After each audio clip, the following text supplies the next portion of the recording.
Densus 88 anti teror menangkap 7 orang yang akan melakukan aksi pengancaman pada saat kedatangan Paus Fransiskus ke Jakarta. Juru bicara Densus 88 anti teror Polri Aswin Siregar menjelaskan ketujuh tersangka ditangkap di Bangka Belitung, Sumatera Barat, DKI Jakarta, dan Jawa Barat. Tersangka HFP yang ditangkap di Panarangan, Bogor, Tegah, Jawa Barat berperan melakukan dokumentasi dan mempelajari protokol keamanan Istiqlal jelang kunjungan Paus di Jakarta. Kemudian tersangka LB yang ditangkap di Pejaten Timur, Jakarta Selatan, petugas mengunggah narasi provokasi.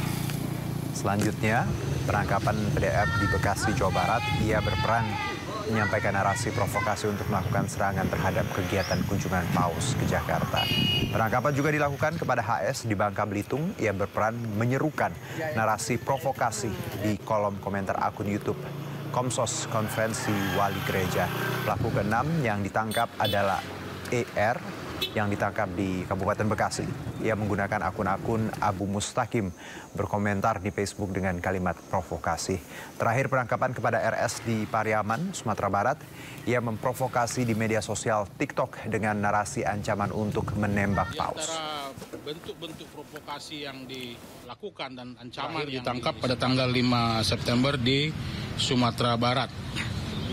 Di antara bentuk-bentuk provokasi yang dilakukan dan ancaman yang disebar melalui media sosial oleh para tersangka ini, ya, di antaranya untuk istilahnya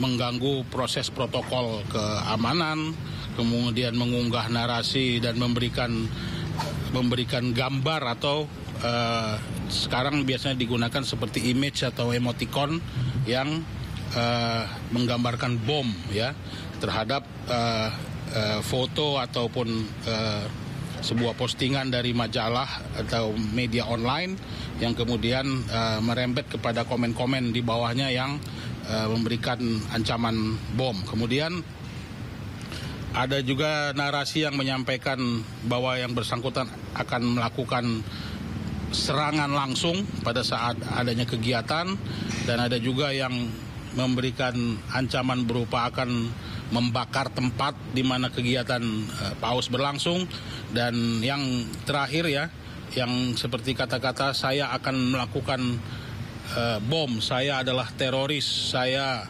akan meledakkan diri, saya tunggu saja kabar dari saya, dan seterusnya.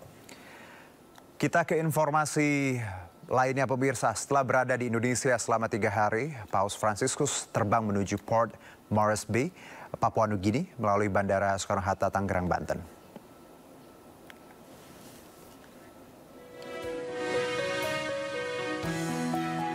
Setelah mengunjungi Indonesia selama 3 hari, pimpinan tertinggi umat Katolik Paus Fransiskus melanjutkan agenda perjalanan apostolik atau kunjungan resmi Paus. Paus Fransiskus bertolak dari Bandara Internasional Soekarno-Hatta menuju Port Moresby, Papua Nugini pada Jumat pagi sekitar pukul 10.30 waktu Indonesia Barat. Kepergian Paus diantar Menteri Agama Republik Indonesia Yakut Kolil Koumas, Duta Besar Vatikan untuk Indonesia Piero Piopo, dan Dewan Pertimbangan Presiden Republik Indonesia Gandhi Sulistianto. Paus terbang menggunakan pesawat komersial Garuda Indonesia dan diperkirakan akan tiba di Papua Nugini sekitar pukul 18.50 waktu setempat. Setelah mengunjungi Papua Nugini hingga 9 September, Paus Fransiskus akan melanjutkan perjalanan apostoliknya ke sejumlah negara lainnya, yakni Timor Leste dan Singapura. Ya, pemimpin Gereja Katolik Dunia sekaligus Kepala Negara Vatikan, Paus Fransiskus memimpin Misa Akbar di Stadion Gelora Bung Karno. Dalam khotbahnya, Paus berpesan pentingnya menjaga perdamaian. Bahkan Paus sempat berbahasa Indonesia saat mengucapkan salah satu doanya.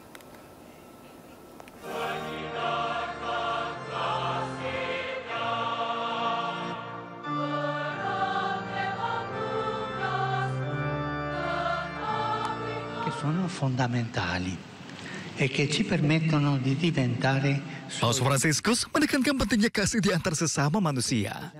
Kasih, kata Paus Fransiskus, bisa membangun terciptanya perdamaian. Paus Fransiskus juga mengingatkan umat untuk tidak lelah berbuat kebaikan. Dia menyebut berbuat baik memang tidak selalu berbalas kebaikan. Namun upaya untuk menjadi aktor perdamaian harus terus dilakukan. Saya mengaku.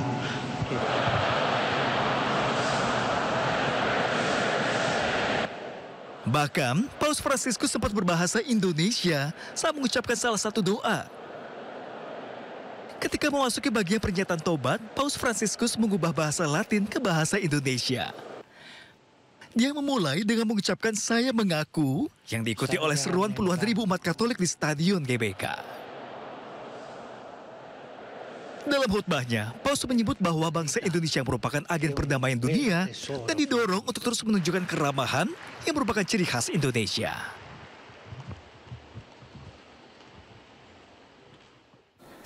Seorang ibu dengan 3 anak nekat menerobos barisan pengamanan demi bersalaman langsung dengan Paus Fransiskus saat melintasi Jalan Ridwan Rais Gambir, Jakarta Pusat. Aksi nekat itu membuahkan hasil karena mendapatkan 3 kalung rosario untuk ketiga buah hatinya.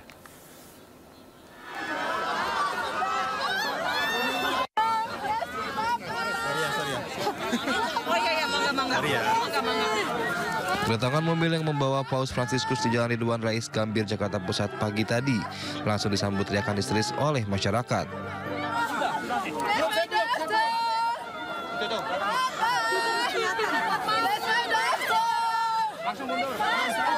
Sebagian warga bahkan nekat menerobos petugas pengamanan demi bisa bersalaman langsung dengan pemimpin gereja Katolik dunia itu.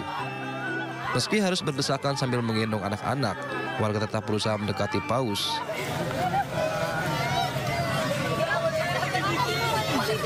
Termasuk seorang ibu dengan 3 anak yang nekat menerobos pengamanan demi bersalaman dan meminta berkat dari Paus.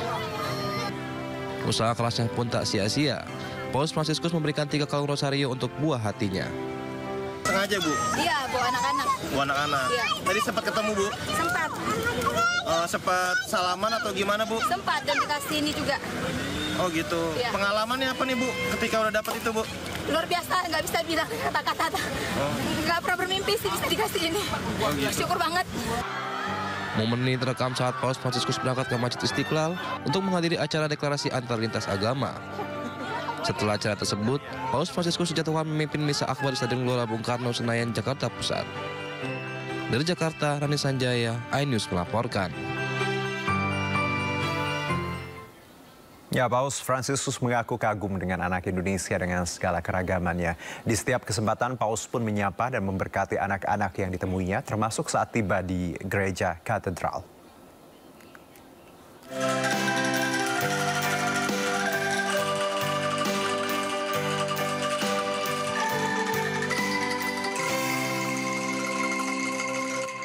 Pemimpin tertinggi Gereja Katolik Paus Fransiskus tiba di Gereja Katedral hari Rabu. Paus disambut oleh sejumlah anak-anak yang memainkan alat musik angklung dengan lagu-lagu daerah Indonesia. Paus yang saat itu masih duduk di kursi penumpang mobil langsung memanggil beberapa anak yang digendong orang tuanya masing-masing. Paus pun memberkati anak-anak itu dan berfoto bersama mereka. Selanjutnya Paus juga menyapa dan menghampiri anak-anak pemain angklung. Anak-anak itu pun meneriaki Viva il Papa, yang artinya adalah panjang umur bagi Paus.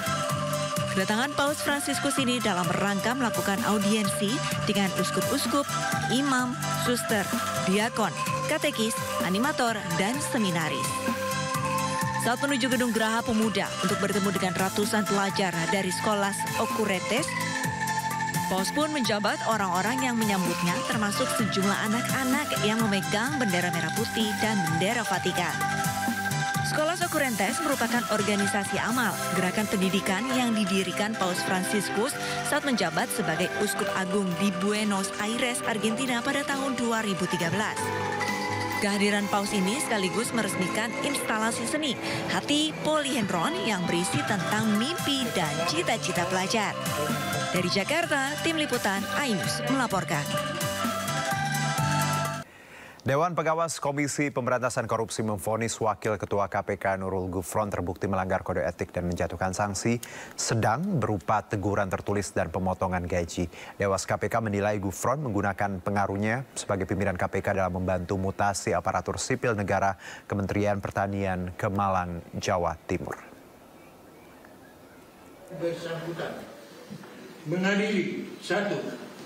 Menyatakan Nurul Gufron terbukti menyalahgunakan pengaruh untuk kepentingan pribadi sebagaimana diatur dalam pasal 4 ayat 2 huruf B Peraturan Dewan Pengawas nomor 3 tahun 2021 tentang penegakan kode etik dan kode perilaku KPK.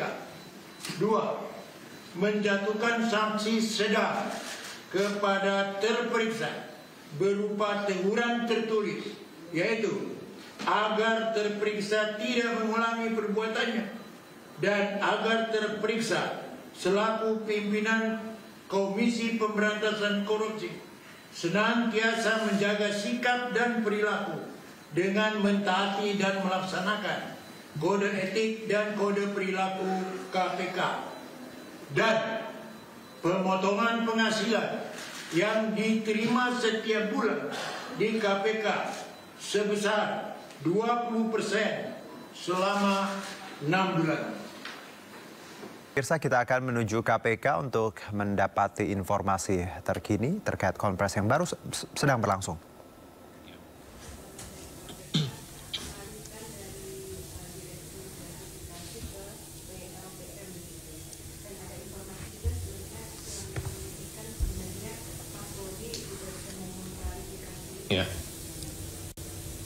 Ya, kembali lagi kenapa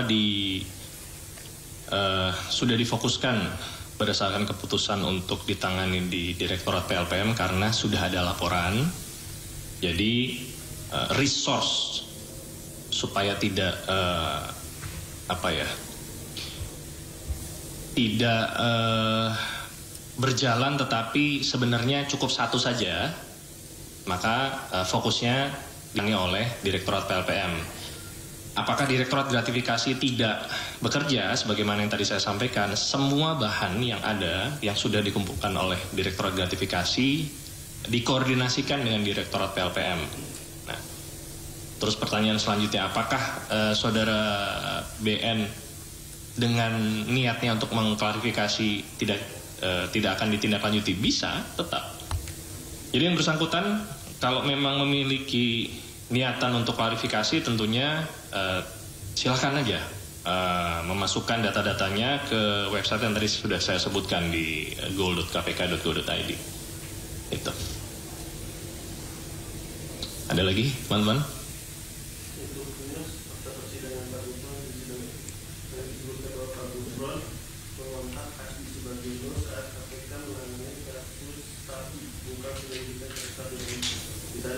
Dewas mempertanyakan independensi Nurul Gufron dalam menangani setelah penyelidikan kasus itu. Nah, ini gimana Mas penyelidikannya? Apakah terpengaruh dari komunikasi Pak Gufron atau terpengaruh dari komunikasi dari Pak Gufron ini? Ya, saya tidak bisa masuk di proses serta putusan yang sudah kita sama-sama dengar ya, terkait salah satu pimpinan saudara NG. Tapi yang jelas sampai dengan saat ini belum ada informasi adanya penghentian penyelidikan untuk perkara yang tadi sudah disampaikan oleh Mas Chandra. Jadi tidak ada pengaruhnya terhadap proses pengusutan perkara yang sedang berjalan atas putusan yang sudah dibacakan. Untuk sementara tanggapan saya seperti itu. Ya, hasil positif diraih Timnas Indonesia dalam lawatan ke Arab Saudi meski hanya memetik 1 angka dalam lawatan ke King Abdullah Sport City, Jeddah. Hasil tersebut terasa membanggakan bagi tim Garuda. Pasalnya Timnas Arab Saudi merupakan tim kuat di Asia dan langganan menembus Piala Dunia. Dan untuk membahas ini sudah bersama kami ada Bang Abdul Haris, pengamat sepak bola. Assalamualaikum, selamat sore Bang Abdul. Waalaikumsalam, selamat sore Bang Juno. Iya, senang sekali ya kita lihat semalam hasilnya luar biasa. Imbang ini juga prestasi dan tadi disebutkan sebenarnya Arab Saudi kan tim yang kuat nih Bang Abdul Haris. Imbang pun ini suatu prestasi. Tanggapan Anda? Iya, ini suatu kejutan bisa dibilang ya. Walaupun kita hanya meraih 1 poin, tapi paling tidak kita meraih 1 poin penting di kandang lawan di kandang Arab Saudi yang notabene adalah langganan Piala Dunia. Dan kemarin juga kita bisa saksikan bahwa permainan Indonesia juga tidak kalah. Bahwa yang dikatakan oleh Coach Sintayong ini bukan Indonesia yang dulu lagi, itu terbukti bahwa kita bermain cukup tenang, cukup disiplin dan mampu merepotkan Arab Saudi. Oke, kalau kita lihat lebih detail di babak pertama, kita tahu timnas Arab Saudi ini dominasi ball possession-nya juga luar biasa, tapi kita kuat juga di lini belakang. Anda melihatnya seperti apa waktu babak pertama? Iya, babak pertama sebetulnya Arab Saudi bisa dibilang frustasi ya, karena tidak bisa masuk ke dalam kotak penalti kita. Sulit sekali. Dan memang mereka akhirnya di injury time dapat gol di menit 45+3. Tapi sepanjang pertandingan meskipun mereka menguasai ball position, mereka susah sekali untuk bisa masuk karena kedisiplinan permainan kita sangat baik sekali. Dan yang menarik kemarin adalah Coach Sintayong secara mengejutkan memainkan Calvin Verdong sebagai satu dari 3 center back di belakang. Ya, ini cukup menarik.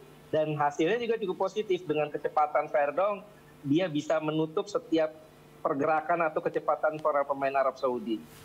Oke, kalau kita lihat juga bagaimana sebenarnya komposisi tim dan kita juga melihat bagaimana nama Martin Paes ini disebut-sebut debutnya, performanya luar biasa walaupun ada sempat penalti namun akhirnya digagalkan. Anda melihat sosok Paes sendiri bagaimana, Bang Abdul Haris? Iya, memang kalau saya nilai ini Martin Paes bisa dikatakan sosok pembeda ya.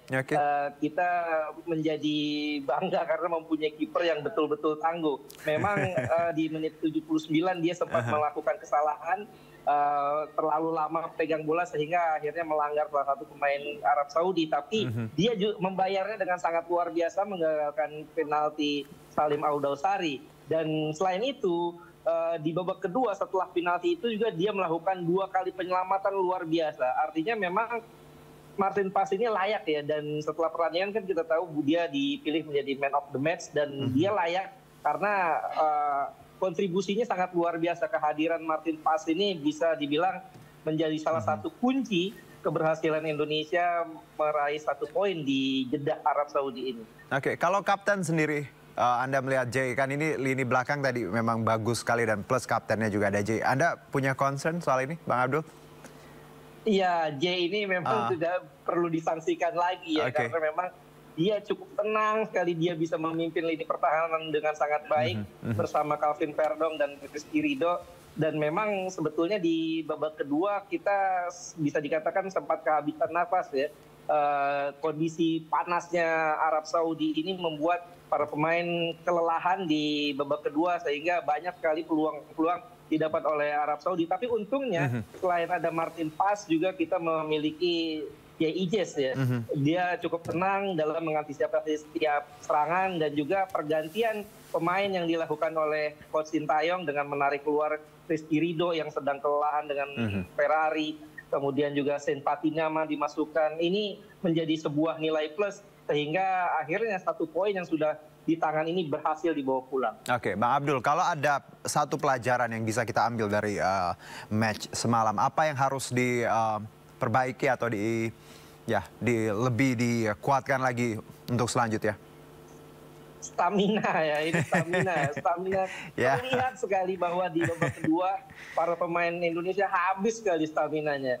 Bagaimana Tom Hai kehabisan napas, kemudian juga Nathan kehabisan napas, sehingga kalau kita lihat mereka keletihan sekali.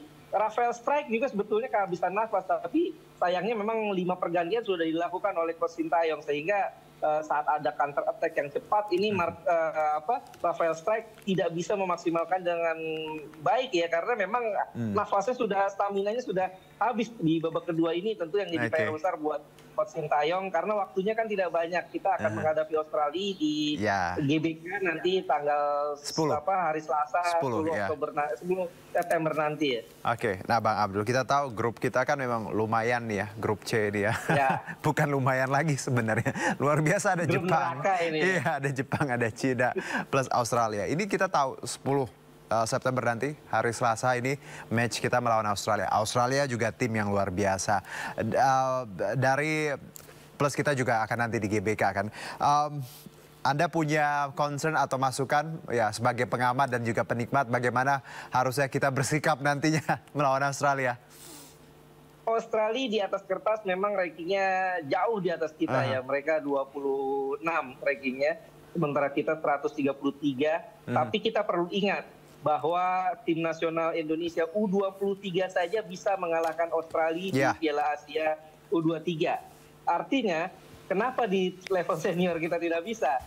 Segala kemungkinan itu ada, apalagi Australia juga datang dengan kondisi yang tidak baik-baik saja karena mereka baru saja kalah 0-1 dari Bahrain di kandang sendiri ya. Artinya secara mentalitas kita dalam kondisi mentalitas yang bagus karena berhasil menahan imbang Arab Saudi di Jeddah, dan Australia juga dalam kondisi yang bisa dikatakan kurang baik. Mereka baru saja kalah di kandang sendiri dari Bahrain. Ini sebuah hal yang sangat positif. Kita mampu lah. Yang penting percaya dulu, fighting spirit dijaga dulu, kerja keras dulu, insya Allah apapun bisa terjadi di lapangan. Ya, karena kalau ada peringkat sekarang memang Jepang memimpin ya. Tadi Australia sama Cina juga masih agak kecewa dengan hasilnya ya, Bahrain dan plus kita juga lihat bagaimana sebenarnya nanti performa kita di match-match selanjutnya. Tapi optimisme itu harus dijaga. Ya, Bang Abdul nggak ada yang nggak mungkin lah ya. Oke, Bang Abdul Haris, terima kasih untuk perbincangan singkatnya. Luar biasa. Kita tunggu reviewnya nanti Selasa atau Rabu nanti setelah match. Terima kasih, Bang. Sama-sama, makasih. Ya, salam olahraga. 41 daerah di Indonesia hanya memiliki satu calon tunggal dalam Pilkada 2024. Nantinya seluruh calon tunggal yang ada akan bertarung melawan kota kosong. Opsi kota kosong dalam Pilkada 2024 akan terjadi di 41 daerah kabupaten kota di Indonesia. Istilah kota kosong dalam Pilkada mulai dikenal sejak 2015 berdasarkan putusan MK nomor 100/PUU 13/2015, MK putuskan pilkada tetap bisa diselenggarakan meskipun hanya dengan satu pasangan calon yang mendaftar. Wacana calon tunggal lawan kota kosong yang sempat ramai karena digadang akan mewarnai pilkada Jakarta. Faktanya masih terjadi di 41 daerah di tanah air. Akan memperpanjang masa pendaftaran. Perpanjangan masa pendaftaran ini terlebih dahulu dilakukan masa sosialisasi. Proses demokrasinya, saya kira dari 500-an pilkada, yang kota kosong 40-an, saya kira ya itu kenyataan demokrasi di bawah seperti itu, baik di kabupaten, di kota maupun di provinsi. Presiden Joko Widodo mengizinkan pencalonan Menteri Sosial Tri Risma hari ini di Pilgub Jawa Timur. Risma menemui langsung Presiden di Istana Kepresidenan Jakarta untuk melaporkan pencalonannya. Menteri Sosial Tri Risma hari ini mendatangi Istana Kepresidenan untuk menemui Presiden Joko Widodo Jumat pagi. Risma mengajukan pengunduran diri sebagai menteri karena telah mendaftarkan diri sebagai calon gubernur Jawa Timur. Namun Risma belum resmi menyerahkan surat pengunduran diri. Menurut Koordinator Staf Khusus Presiden Ari Dwi Payana, Presiden menghormati hak politik setiap warga negara, termasuk menterinya yang akan berkontestasi di Pilkada.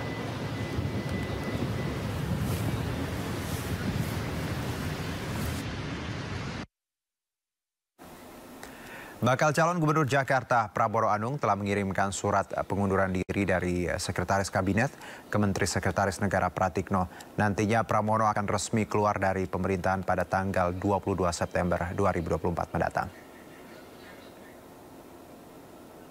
Saya sudah menyampaikan kepada Bapak Presiden dan saya juga menyerahkan kepada Menteri Sekretaris Negara. Karena beberapa tugas masih harus saya lakukan, termasuk nanti mempersiapkan pada tanggal 11 September ini ada sidang kabinet di IKN. Jadi saya masih bekerja dan secara resmi karena kalau sudah ditetapkan saya sudah tidak punya waktu lagi. Dengan demikian saya sudah minta izin kepada Bapak Presiden, kepada Menteri Sekretaris Negara, tanggal 22 September adalah waktunya. Setelah berada di Indonesia selama 3 hari, Paus Fransiskus terbang menuju Port Moresby, Papua Nugini, melalui Bandara Soekarno-Hatta, Tangerang, Banten.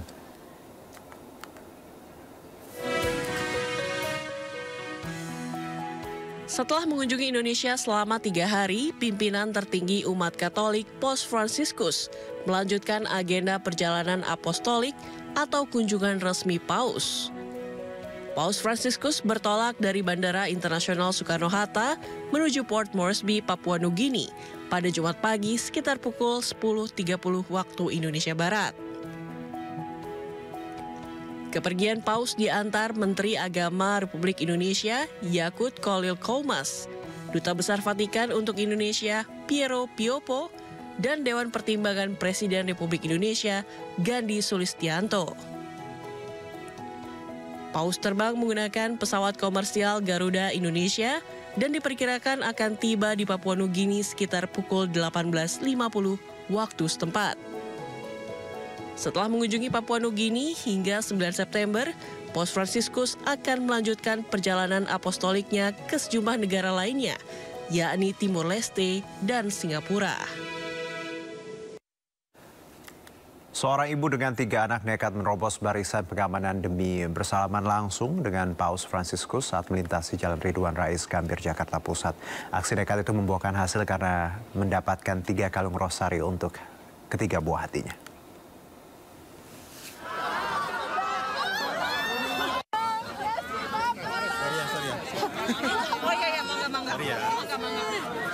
Kedatangan mobil yang membawa Paus Fransiskus di Jalan Ridwan Rais, Gambir, Jakarta Pusat pagi tadi langsung disambut teriakan histeris oleh masyarakat.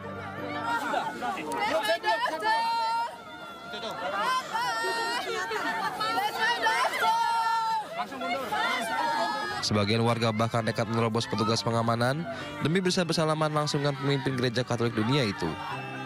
Meski harus berdesakan sambil menggendong anak-anak, warga tetap berusaha mendekati Paus.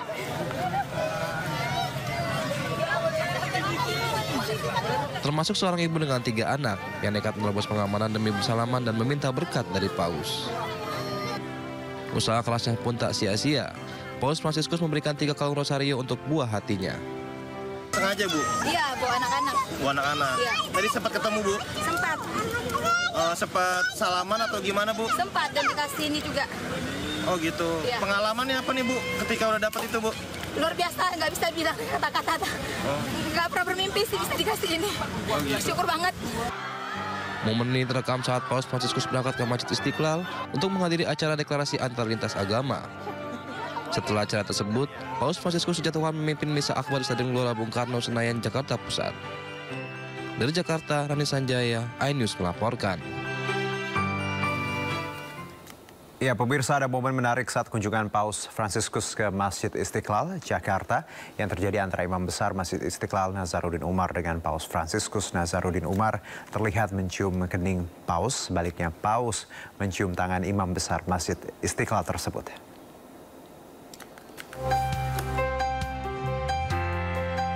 Momen mengharukan antara Paus Fransiskus dengan Imam Besar Masjid Istiqlal Nazaruddin Umar terjadi usai acara dialog bersama tokoh lintas agama di Masjid Istiqlal.